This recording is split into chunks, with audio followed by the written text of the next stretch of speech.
السلام علیکم۔ Fair and square کچھ کام فیئر اینڈ اسکوئر بھی کر لیں، باتیں کھول دیں۔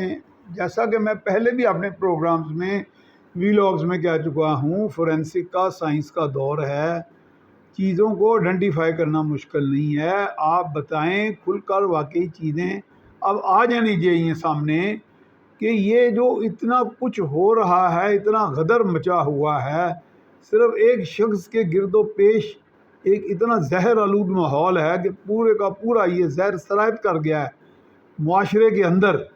تو معاشرہ اگر زہر آلود ہو جائے گا، معیشت کہاں سے ٹھیک ہوگی؟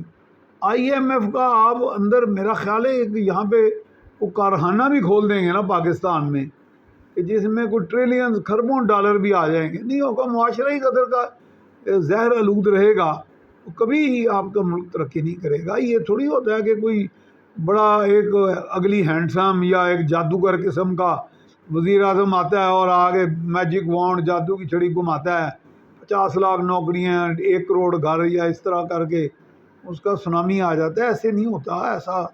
وہ ہمارے کئی تجزیہ کار تو جو میرے ساتھ ٹی وی پہ آتے ہیں، وہ کہتے ہیں ہمارے پاس خفیہ اطلاعات ہیں کہ ایسے الیکشن ہونے ہیں اور ایسے حالات ملک کے بدل جانے ہیں۔ اب یہ خفیہ اطلاعات اگر ہیں تو وہ بھی تھوڑا سا نقشہ دکھا دیں ہمیں۔ وہ ٹھیک ہے، عشق میں کوئی مبتلا یا دیوانگی میں مبتلا لوگ تو اندھا دھند تقلید کر رہے ہیں نا، اندھی تقلید ہے، اندھا دھند تقلید ہے، تو وہ تقلید سے کوئی معاملہ تو نہیں حل ہونے۔ تو کون کہاں پہ کون سا بڑا عہدیدار انوالو ہے، کون سے اس کے گھر والے انوالو ہیں، کسی کی بیوی کسی کی بیٹی کی لیک آ رہی ہے، کسی کے خلاف ایکشن اس لیے نہیں ہوا کہ کسی کی بیٹی نے روکا تھا، کسی کی بیوی نے روکا تھا، کسی کے بھائی نے روکا تھا۔ اتنے استعفے ہو گئے ہیں افواج کے اندر۔ تو یہ یا تو محبت، عشق و محبت یا جنگ و جدل کی داستان ہے، جس طرح ماضی میں ہم فلمیں دیکھتے تھے جس میں یہ لکھا ہوتا تھا عشق و محبت اور جنگ و جدل سے بھرپور شاہکار۔ یہ تو پھر وہ دور آ گیا، فلمی دور آ گیا، اور اس کو ہم کر رہے ہیں۔ اور تو اور کچھ اگر ہمارے ہاں کوئی ادارہ، اگر سپریم کورٹ نہیں از خود نوٹس لیتا ہے اس معاملے میں کہ یہ جو ساری یا اگر ان کے ذہن میں یہ لوٹ مار، یہ کور کمانڈر کا گھر، بلکہ محمد علی جناح ہمارے قائد اعظم کا گھر مکمل خاکستر کر دینا، اگر ان کی نظر میں ایک برائی، ایک جرم، ایک گناہ نہیں ہے، اور وہ تو پھر اور بات ہے، پھر تو ہم کچھ نہیں کر سکتے۔ اور اگر ان کی نظر میں ہے تو اس کا خود نوٹس تو لیا جا سکتا ہے نا۔ اب خود نوٹس کا اختیار تو آپ کے پاس موجود ہے۔ آپ نے تو کسی طرح پارلیمنٹ کو کسکنے نہیں دیا۔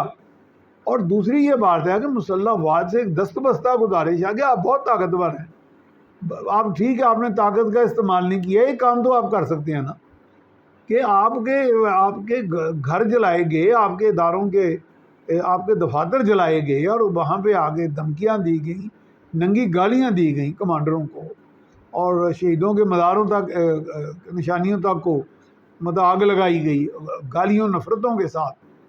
تو اور کچھ نہیں تو ایک FIR ہی کرانے اپنی طرف سے۔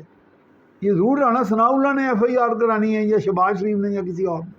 کیا مسلح افواج جو ہیں بطور ادارہ شکایت نہیں کر سکتے پولیس میں کہ جی ہمارا رائٹ، ہماری عزت، ہماری سینکٹیٹی مجروح ہوئی ہے، ہماری پراپرٹی جو ہے پامال ہوئی ہے، ہمارے ہاں لوٹ مار ہوئی ہے؟ کیا یہ کام نہیں ہو سکتا؟